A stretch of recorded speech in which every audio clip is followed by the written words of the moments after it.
जय सिया राम। मानस मंच भाग 30 में आपका स्वागत है। मानस मंच के 29वें भाग में आपने देखा कि निराशा और शोक में डूबे हुए अंगद और समस्त वानर दल को जाम्बवंत जी सांत्वना देते हुए श्री राम के दिव्य स्वरूप का वर्णन करते हैं। वे कहते हैं कि भगवान स्वेच्छा से ही देवताओं, पृथ्वी, गाय और द्विज अर्थात सदाचारी संस्कारवान व्यक्तियों की रक्षा के लिए अवतरित होते हैं। सगुणोपासक भक्तजन सभी प्रकार के मोक्षों का परित्याग करके भगवान के इसी स्वरूप में लीन रहते हैं। यहाँ पर आया है मोक्ष सकल सब त्यागी। इस पर भी विचार करना आवश्यक है। मोक्ष का अर्थ है बंधनों से मुक्त होना। अपने कर्मों के शुभाशुभ परिणामों को भोगने के लिए हमें बार बार जन्म लेना होता है और परिस्थितियों के वशीभूत होकर हम फिर अनेक अच्छे बुरे कर्म करते हैं और यह दुष्चक्र चलता ही रहता है। इस आने जाने और कर्मपाश से मुक्ति को ही मोक्ष कहा गया है। सनातन धर्म में मोक्ष को मनुष्य के 4 पुरुषार्थों धर्म, अर्थ, काम और मोक्ष में से एक कहा गया है। पुरुषार्थ शब्द का अर्थ है पुरुष के लिए करने योग्य कार्य, पुरुष के कर्तव्य। इन 4 पुरुषार्थों में से पहले 3 अर्थात धर्म, अर्थ और काम त्रिवर्ग कहे जाते हैं। देखा जाए तो मोक्ष इस त्रिवर्ग का प्रतिफल है। इन चारों पुरुषार्थों का क्रम भी महत्वपूर्ण है। सर्वप्रथम धर्म है, फिर अर्थ है, धर्माचरण के द्वारा अर्थोपार्जन करना चाहिए। काम अर्थात सांसारिक कामनाओं की पूर्ति भी धर्म के मार्ग पर चलकर ही की जानी चाहिए। इन सब में धर्म सबका आधार है। धर्म का परित्याग न अर्थोपार्जन में करना चाहिए और न ही कामनाओं की पूर्ति में धर्म से विरत होना चाहिए। इस प्रकार त्रिवर्गों का पालन करते हुए अंततः मोक्ष की प्राप्ति हेतु प्रयत्नशील होना चाहिए। परंतु जाम्बवंत जी कह रहे हैं कि सगुण उपासक सभी प्रकार के मोक्षों का भी त्याग कर देता है। आइए तो पहले हम सभी प्रकार के मोक्षों से क्या आशय है इस पर विचार कर लें। मोक्ष के अनेक रूप बताए गए हैं, जैसे सालोक्य, सारष्टि, सामीप्य, सारूप्य और सायुज्य। ज्ञान मार्ग में कैवल्य को मोक्ष की श्रेष्ठतम स्थिति बताया गया है। सालोक्य मोक्ष उस स्थिति को कहा जाता है जिसमें दिवंगत आत्मा भगवान के लोक जैसे गोलोक, साकेत आदि में निवास करती है। सारष्टि मोक्ष की परिकल्पना में प्राणी ईश्वर के ही समान ऐश्वर्यों को प्राप्त करता है। ऐसा माना जाता है कि ध्रुव को सारष्टि मोक्ष की प्राप्ति हुई थी। सामीप्य मोक्ष वह स्थिति है जिसमें जीव को अपने इष्ट के समीप रहने का अवसर मिलता है। उसे सदैव अपने इष्ट के दर्शनों का, उनकी सेवा का सौभाग्य प्राप्त होता है। सारूप्य मोक्ष में जीव को भगवान के ही समान चतुर्भुज और दिव्य स्वरूप प्राप्त होता है। मानस के अरण्यकांड में गीधराज जटायु के बारे में आपने पढ़ा होगा कि गीध देह तजि धरि हरि रूपा, भूषण बहुपट पीत अनूपा, श्याम गात विशाल भुज चारी, स्तुति करई नयन भरी बारी। सायुज्य मोक्ष में जीवात्मा अपने इष्ट के साथ एकाकार हो जाती है। उसका अलग अस्तित्व समाप्त हो जाता है। वह सदैव के लिए भगवान के ही स्वरूप में समाहित हो जाती है। ज्ञान मार्ग पर चलकर जब व्यक्ति अपने आत्म स्वरूप को समझ लेता है, उसे यह बोध हो जाता है कि यह देह और देह जनित समस्त संबंध मिथ्या हैं। वह शुद्ध बुद्ध परम तत्व ही है। इस परम स्थिति को आत्मसात करके संसार से मुक्ति ही कैवल्य है। यह कुछ कुछ सायुज्य मोक्ष की ही भांति प्रतीत होता है, परंतु इसकी प्राप्ति ज्ञान मार्ग से होती है। तो जामवंत जी कह रहे हैं कि सगुणोपासक इन सभी मोक्षों की इच्छा का परित्याग करके भगवान की भक्ति में ही लीन रहते हैं। इसका कारण है कि भगवान के सगुण साकार स्वरूप की उपासना करने वाला व्यक्ति किसी भी प्रकार के मोक्ष की कामना ही नहीं करता। वह तो चाहता है कि बार बार उसका जन्म हो और वह बार बार अपने प्रभु के साकार स्वरूप की सेवा करता रहे।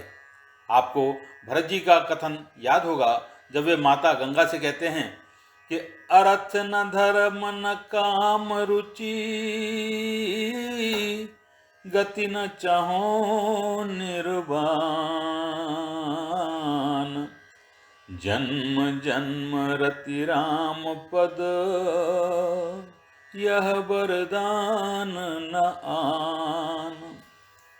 उत्तरकांड में गोस्वामी जी स्पष्ट कहते हैं कि सगुनोपासक मोक्ष न लेहि, तिन कह राम भगति निज देहि। कहीं कोई भ्रम न रहे, इसलिए इस बात की पुनः चर्चा करना आवश्यक है कि भगवान का सगुण साकार रूप क्या है। जैसा कि पहले भी मानस मंच के विभिन्न प्रसंगों में अनेक बार बात की जा चुकी है कि यह समस्त चराचर जगत ही भगवान का साकार रूप है और प्रत्येक प्राणी के प्रति प्रेम और सेवा का भाव रखना, प्रकृति के प्रत्येक स्वरूप के प्रति, चाहे वह पर्वत हों, वन हों, समुद्र हों, नदियां हों अथवा विभिन्न प्रकार की वनस्पतियां हों, इनके सब के प्रति कृतज्ञता का भाव रखते हुए आचरण करना ही सगुण साकार भगवान की आराधना है। प्रत्येक जीव में, प्रत्येक वस्तु में अपने इष्ट के स्वरूप को देखना और तदनुसार आचरण करना ही भगवान की भक्ति है। इसी को भगवान ने अपनी अनन्य भक्ति कहा है। सो अनन्य जाके असी, मति न टरई हनुमंत, मैं सेवक सचराचर, रूप स्वामी भगवंत।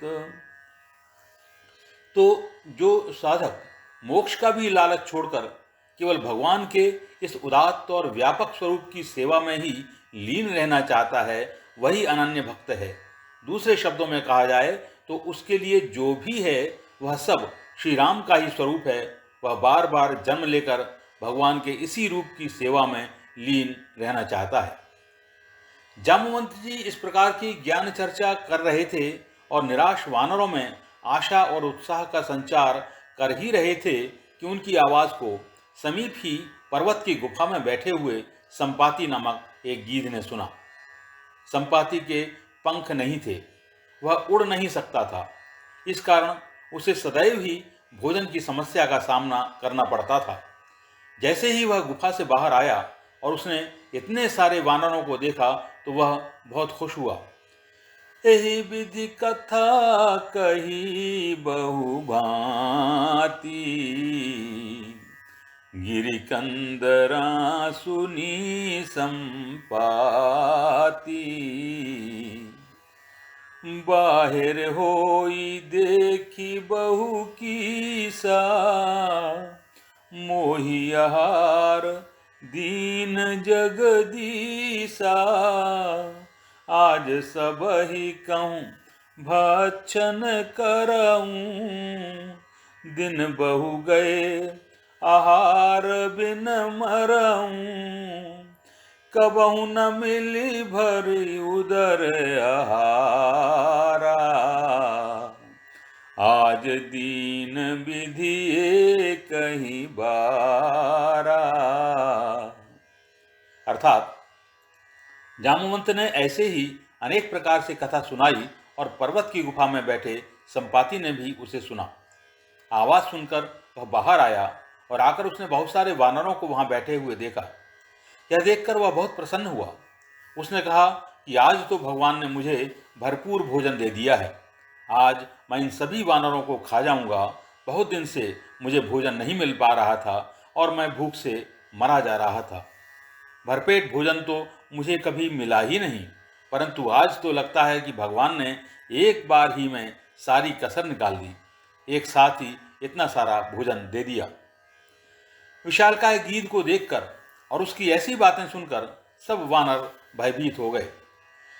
डर पे गीध बचन सुनी काना, अब भा मरन सत्य हम जाना। कपि सब उठे गीध कहाँ देखी, जामवंत मन सोच बिसेकी। कह अंगद बिचारी मन माही, धन्य जटायु सम को नाही। राम काज कारण तनु त्यागी, हरिपुर गयउ परम बड़ भागी। सुनि खग हर्ष शोक जुत बानी, आयउ निकट कपिन भय मानी। तिनहि अभय करि पूछे सी जाई, कथा सकल तिन ताहि सुनाई। सुनि संपाति बंधु कै करनी, रघुपति महिमा बहु विधि बरनी। मोहि लय जाहु सिंधु तट, देहु तिलांजलि ताहि। बचन साय करब मैं, पैहु खोजहु जाहि। गीत की बातें सुनकर सब वानर डर गए और कहने लगे कि अब पता चल गया कि सच में ही मृत्यु आ गई है। सब वानर गीत को देखकर घबरा गए और खड़े हो गए। वानरों की इस मनस्थिति को देखकर जामवंत के मन में विशेष चिंता हुई। चिंता इस बात की कि अभी इतना समझाया, परंतु संकट को सामने देखकर फिर ये वानर निराशा और भय से भर गए। मानव का स्वभाव ही कुछ ऐसा है कि वह बहुत जल्दी निराशा से भर जाता है। तपस्विनी स्वयंप्रभा ने वानरों को अपने तप के प्रभाव से न केवल गुफा से बाहर निकाला था, परंतु उसने यह भी कहा था कि पछताओ मत, तुम्हें सीता जी मिल जाएंगी। उस चमत्कारिक तपस्विनी के आश्वासन के बाद समुद्र के किनारे आकर वे पुनः निराशा से भर गए। जामवंत ने फिर उन्हें समझाया और भगवान के अवतार के संबंध में बताया। उनके मन में फिर आशा का संचार हुआ, परंतु फिर गीध के रूप में साक्षात मृत्यु को अपने सामने देखकर उनका सारा ज्ञान हवा हो गया। वे फिर मृत्यु भय से ग्रस्त हो गए। अंगद ने विवेक का प्रयोग किया और गीध को सुनाते हुए वे जटायु की प्रशंसा करने लगे। उन्होंने कहा कि जटायु के समान भाग्यवान भला और कौन होगा। उस परम बड़भागी ने भगवान श्री राम का काम करते हुए अपने प्राण त्यागे और भगवान के लोक में चला गया। जटायु संपाति का भाई था। जब उसने अंगद के मुख से यह बात सुनी, जो शोकप्रद तो थी ही, आनंददायक भी थी, तो वह वानरों के समीप आ गया। इससे वानर और अधिक घबरा गए। उसने सबको अभयदान देते हुए अंगद से पूछा कि वह जो कुछ कह रहा है उसे विस्तार से बताए। अंगद ने सीताहरण और जटायु वध का पूरा प्रसंग संपाति को सुनाया। जब संपाति ने सारी बात सुनी और अपने भाई के साहस, धर्मपरायणता और वीरता के वृत्तांत को जाना, तो वह बहुत प्रसन्न हुआ। उसने भगवान की महिमा का अनेक प्रकार से वर्णन किया। फिर उसने वानरों से कहा कि मुझे समुद्र के तट तक ले चलो, जिससे मैं अपने भाई को तिलांजलि देकर उसका अंतिम संस्कार कर सकूं। साथ ही उसने वानरों को भी आश्वस्त किया कि वे जिसे खोज रहे हैं उसमें उन्हें सफलता मिलेगी। उसने यह भी कहा कि मैं अपनी वाणी से तुम लोगों की यथासंभव सहायता करूंगा। अनुज क्रिया करि सागर तीरा, कही निज कथा सुनहु कपिबीरा। हम दो बंधु प्रथम तरुणाई, गगन गए रवि निकट उड़ाई। तेज न सह सक सो फिरी आवा, मैं अभिमानी रवि नियरावा, जरे पंख अति तेज अपारा, परयु भूमि करि घोर चिकारा, मुनि एक नाम चंद्रमा ओही, लागी दया देख कर मोही, बहु प्रकार तेहि ज्ञान सुनावा, देह जनित अभिमान छड़ावा। संपाति ने समुद्र के किनारे अपने छोटे भाई का संस्कार किया और वानरों को संबोधित करते हुए कहा कि हे वानर वीरों, मेरी कहानी भी सुनो। हम दोनों भाइयों ने युवावस्था में सूर्य के समीप तक उड़ान भरने की ठानी। कुछ दूर उड़ने पर जटायु तो सूर्य के ताप को सहन नहीं कर सका और लौट आया, परंतु मुझे अपने बल पर घमंड था और मैं सूर्य की ओर उड़ता ही गया। अंततः सूर्य के तेज से मेरे पंख जल गए और मैं चीत्कार करता हुआ पृथ्वी पर आ गिरा। जहां मैं गिरा वहां चंद्रमा नाम के एक मुनि थे। उन्हें मेरी स्थिति पर बहुत दया आई। उन्होंने मुझे ज्ञान का उपदेश किया और शरीरजन्य अहंकार के भाव से मुझे मुक्ति दिलाई। मुनिराज चंद्रमा ने संपाति से कहा कि त्रेता ब्रह्म मनुज तन धरी, तासु नारी निशिचर पति हरई, तासु खोज पठई प्रभु दूता, तिनहि मिले तैं होब पुनीता, जमहि पंख करसी जनि चिंता, तिनहि दिखाई देसी तैं सीता, मुनि कई गिरा सत्य भई आजू, सुनि मम बचन करहु प्रभु काजू, गिरि त्रिकूट ऊपर बस लंका, तहाँ रह रावण सहज असंका, तहाँ अशोक उपवन जहाँ राई, सीता बैठी सोच बस आई, मैं देखहूँ तुम नाही, गीधहि दृष्टि अपार, बूढ़ भयउ नत करतेउ, कछुक सहाय तुम्हार। अर्थात त्रेता युग में परब्रह्म मनुष्य के रूप में अवतरित होगा और राक्षसों का जो राजा होगा वह उनकी पत्नी का हरण करेगा।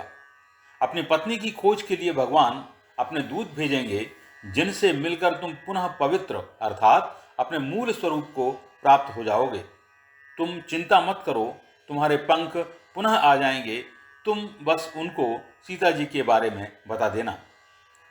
संपाति कहता है कि देखो, मुनि का वचन आज सत्य हो गया है, अतः तुम मेरी बात पर विश्वास करते हुए राम जी के सौंपे हुए कार्य को संपन्न करो। समुद्र के उस पार त्रिकूट नामक एक पर्वत है, जिसके ऊपर लंका नगरी बसी हुई है। उसी लंका में स्वभाव से ही निश्शंक और निर्भीक रावण रहता है। उसी लंका में अशोक वन नामक एक स्थान है। उसी स्थान पर चिंता में निमग्न सीता जी बैठी हुई हैं। संपाति कहता है कि तुम उनको देख नहीं सकते, परंतु मैं उनको यहाँ से देख पा रहा हूँ, क्योंकि गीध की दृष्टि असीम होती है। मैं बूढ़ा हो गया हूँ, अन्यथा मैं इस कार्य में तुम्हारी सहायता अवश्य करता। जो नाघई सत जो जन सागर, करहि सो राम काज मति आगर, मोहि बिलो की धरहु मन धीरा, राम कृपा कस भयउ शरीरा,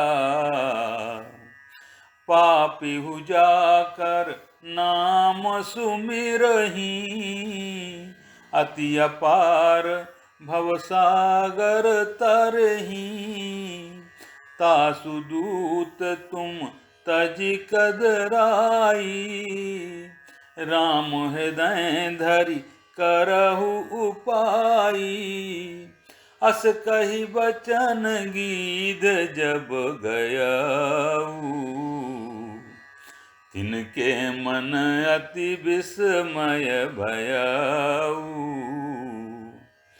निज निज बल सब काहू भाखा, पार जाई कर संशय राखा, जरठ भयऊं अब कहई रिछेसा, नहीं तन रहा प्रथम बल लेसा, जबहि त्रिविक्रम भय खरारी, तब मैं तरुण रहूं बल भारी, बलि बांधत प्रभु बाढ़ेऊ, सोतन बरनी न जाय, उभय घरी मदीनी, सात प्रदक्षिण धाय। संपाति वानरों को बताता है कि जो भी वानर 100 योजन तक फैले हुए इस समुद्र को लांघ सकेगा, वही बुद्धिमान राम काज करने में समर्थ होगा। 100 योजन के समुद्र को लांघना होगा, ऐसा सुनते ही सभी वानरों के चेहरे उतर गए। गीध ने उन्हें समझाते हुए कहा कि तुम सब मुझे देखो और धैर्य धारण करो, अर्थात हिम्मत करो। मेरा शरीर कैसा पंख विहीन था, परंतु राम जी की कृपा से अब कैसा हो गया है। अरे, जिनका नाम स्मरण करके पापी लोग भी अत्यंत दुस्तर अर्थात कठिनाई से पार होने वाले भवसागर को भी आसानी से पार कर जाते हैं, तुम उन्हीं श्री राम के दूत हो। यह कायरता और निराशा त्यागो और श्री राम के स्वरूप को हृदय में धारण कर अपना कर्म करो। इतना कहकर गीध तो चला गया और सबके मन में उसकी बात सुनकर और उसके पंखों के पुनः उग आने से आश्चर्य भी हुआ। उसके जाने के बाद सब लोग अपने अपने बल का वर्णन तो करने लगे, परंतु समुद्र को लांघने में असमर्थता भी दिखा रहे थे। जामवंत ने कहा कि मैं अब जरठ अर्थात बूढ़ा हो गया हूँ और जैसा बल मेरे शरीर में पहले था उसका तो अब लेश मात्र भी नहीं रहा। जब भगवान ने वामनावतार लिया था तब मैं युवा था। बलि को बांधने के लिए जब उन्होंने विशाल शरीर धारण किया था तब मैंने दौड़कर 2 ही घड़ी में उनकी 7 प्रदक्षिणाएं कर ली थी। अंगद कहि जाऊं मैं पारा, जिय संसऊ कछु फिरती बारा, जामवंत कह तुम सब लायक, पठई किमि सब ही कर नायक। अंगद ने भी अपनी बात कही। उसने कहा कि मैं इस समुद्र को पार तो कर सकता हूँ और लंका में जा भी सकता हूँ, परंतु वहाँ से वापस आने में मुझे संदेह है। वाल्मीकि रामायण में अंगद कहता है, अहमेतद् गमिष्यामि योजनानां शतं महत्, निवर्तने तुमे शक्ति स्यान्वेति न निश्चितम। अर्थात मैं 100 योजन के इस विशाल समुद्र को लांघ कर चला जाऊंगा, परंतु लौटते समय भी मेरी शक्ति इतनी ही रहेगी, इसमें मुझे शंका है। जामवंत ने उनसे कहा, कामं शतसहस्रं व नह्येष विदुरुच्यते, योजनानां भवान शक्तो गंतुम प्रतिनिवर्तितुम। भले ही तुम लाख योजन तक चले जाओ, फिर भी तुम सबके स्वामी हो, अतः तुम्हें भेजना हमारे लिए उचित नहीं है। यही बात जामवंत जी यहाँ भी कहते हैं कि तुम सब करने में समर्थ हो, परंतु तुम तो हम सबके नेता हो, तुम्हें हम कैसे भेज दें। यहाँ यह सारा वार्तालाप हो रहा था और उधर हनुमान जी एक तरफ बैठे हुए भगवान के नाम जप में लीन थे। जामवंत जी ने उन्हें संबोधित किया, कहई रीछ पति सुनु हनुमाना, का चुप साधि रहे बलवाना। पवन तनय बल पवन समाना,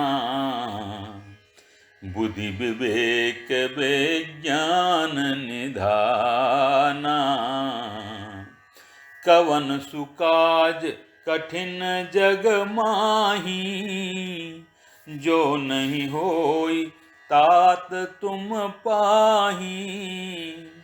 राम काज लगी तव अवतारा, सुनतहि भयउ पर्वताकारा।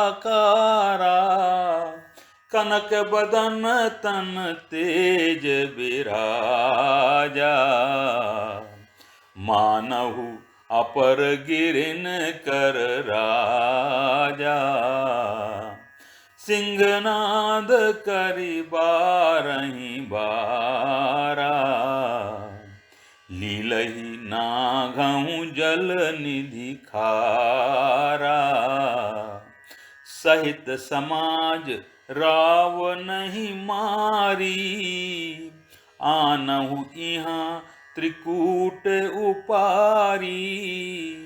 जामवंत मैं पूछहु तोही, उचित सिखावन दीजहु मोही। इतना करहु तात तुम जाई, सीतहि देखी कहु सुधियाई।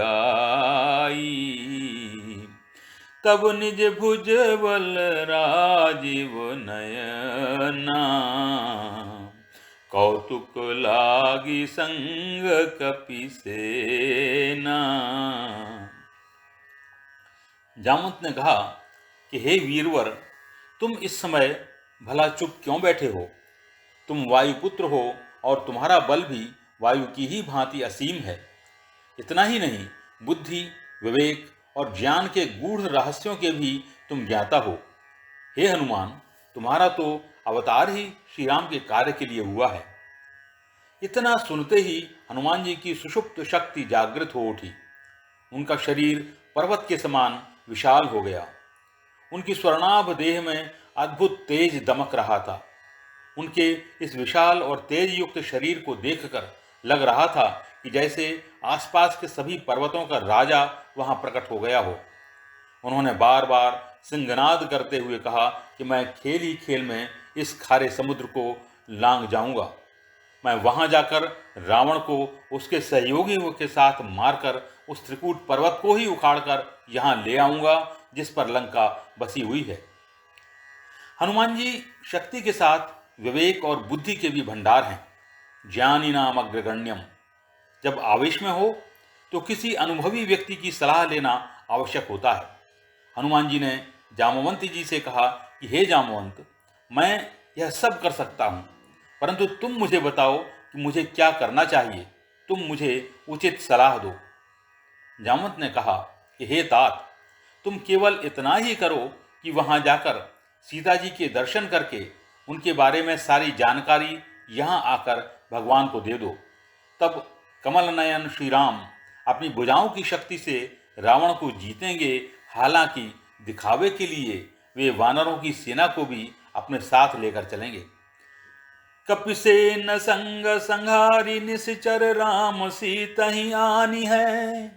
त्रैलोक पावन सुजस सुर मुनि नारदादि बखानी है। जो सुनत गावत कहत समुझत परम पद नर पावई। रघुबीर पद पाथोज मधुकर दास तुलसी गावई। वानरों की सेना के साथ मिलकर वे निशाचर रावण का वध करेंगे और सीता जी को वापस लाएंगे। त्रिलोकी को पवित्र करने वाले उनकी इस कीर्ति का गान देवता और नारद आदि ऋषि मुनि किया करेंगे। वह कीर्ति जिसको सुनने, गाने, कहने और समझने मात्र से मानव को परम गति प्राप्त होगी और जिसका गान श्री रघुवीर के चरण कमलों पर भंवरे की भांति मंडराने वाला तुलसीदास करता रहता है। भव भेषज रघुनाथ जस सुनहि जे नर अरु नारी, तिनके सकल मनोरथ सिद्ध करहि त्रिशिरारी। नीलोत्पल तन श्याम काम कोटि शोभा अधिक, सुनियता सुगुण ग्राम जासु नाम अघ खग बधिक। अंत में वो स्वामी जी कहते हैं कि श्री रघुनाथ श्री राम का यश अर्थात उनकी कथा संसार रूपी रोग के लिए औषधि है। जो स्त्री पुरुष इसे सुनते हैं, तिसरा का वध करने वाले भगवान श्री राम उनके सभी मनोरथों को पूर्ण करते हैं। नील कमल के समान श्याम शरीर वाले श्री राम का सौंदर्य करोड़ों कामदेवों से भी अधिक है। इसलिए उनके ही गुणों का श्रवण करिए जिनका नाम पाप रूपी पक्षियों को मारने वाला है। इति श्री रामचरितमानसे सकल कलि कलुष विध्वंसने चतुर्थ सोपान समाप्त। अर्थात कलियुग के समस्त पापों को नष्ट करने वाले श्री रामचरितमानस का यह चौथा सोपान समाप्त हुआ। आज की कथा को यहाँ पर ही विराम दिया जाता है। 1 जून को मानस मंच के 31वें भाग से अरण्यकांड पर चर्चा का आरंभ किया जाएगा। तब तक के लिए सभी रामचरित प्रेमी जनों को जय सिया राम।